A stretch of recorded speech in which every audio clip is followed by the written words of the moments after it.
If you are new to my channel, welcome. You are now entering the Algebra 1 zone. So we are here getting you ready for Algebra 1 class. If you have just started school, welcome back.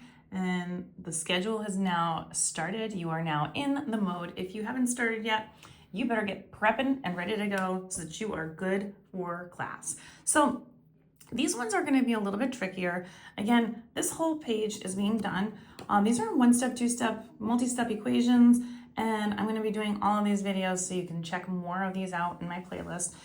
When you're looking at something with fractions, you are going to be looking, we have to get a common denominator here.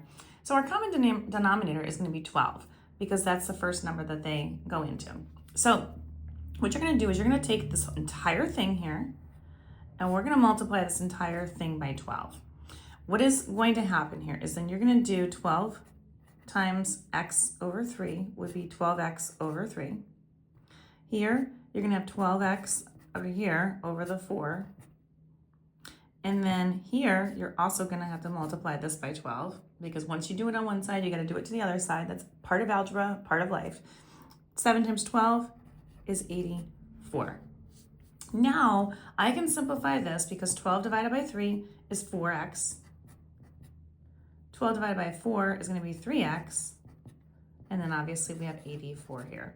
Now when you combine like terms, so you have 4x plus 3x, which is going to be 7x. So 7x is equal to 84. And then our last step, which is to divide both sides by the 7. We want to make sure that we get that x alone, and that will leave us with 1x. And then 84 divided by 7, that is going to get me a number of 12. And we're good to go for that one. Always make sure that you plug in the number in the original problem, substitute it wherever you see the value of that number so that you can make sure that it does balance itself out on both sides and you get the right answer. Now doing the same thing down here, we're going to do the same common denominator because the lowest common denominator on this one is also going to be 12. So same process, same kind of thing. We're going to want to make sure that everything is multiplied by 12 here. So we'll multiply the top here by 12. We'll multiply this by 12. And I'm just going to put 12 over 1 over here because this is going to be fractional. Not that that's not going to be either. I'm going to just move that out of the way. So 12 times 2x is going to be 24x over the 3. We have minus 12 times x is going to be 12x over that 6. And then we have 5/4 over 4. And again, you could simplify this. You could simplify it by saying 4 goes into itself. This is cross simplifying. 4 goes into 12 3 times, and that's going to give me 15. So you can do that if you'd like, or you can just multiply across the top, multiply across the bottom. Now, our next step is going to be to reduce 24 divided by 3 is going to be 8x. 12 divided by 6 is going to be 2x, so this is minus 2x. And don't forget those subtraction symbols in the right spots. And that's going to equal 15. Combine our like terms, we've got 6x's all together now equals 15.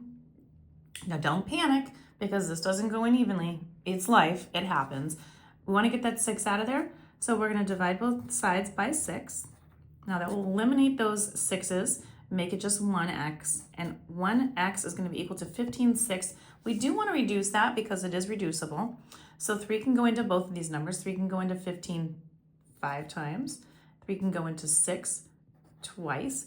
So you could say 5/2. If you were asked, you could just change it if you really needed to. I'd leave it this way. You could do 2.5 if you want. You can do 2.5, whatever makes you happy. But either which way, that's how you would do that. Go back and plug it in. That's why when you're plugging it in, it may be a little bit more helpful with decimals to check it, but totally up to you. And if you want more questions like these and the rest of this page, find them on my YouTube, Instagram, and TikTok at U1Algebra. All of them are going to be located in the Are You Ready for Algebra 1 playlist. And don't forget, like, share, and follow me for more.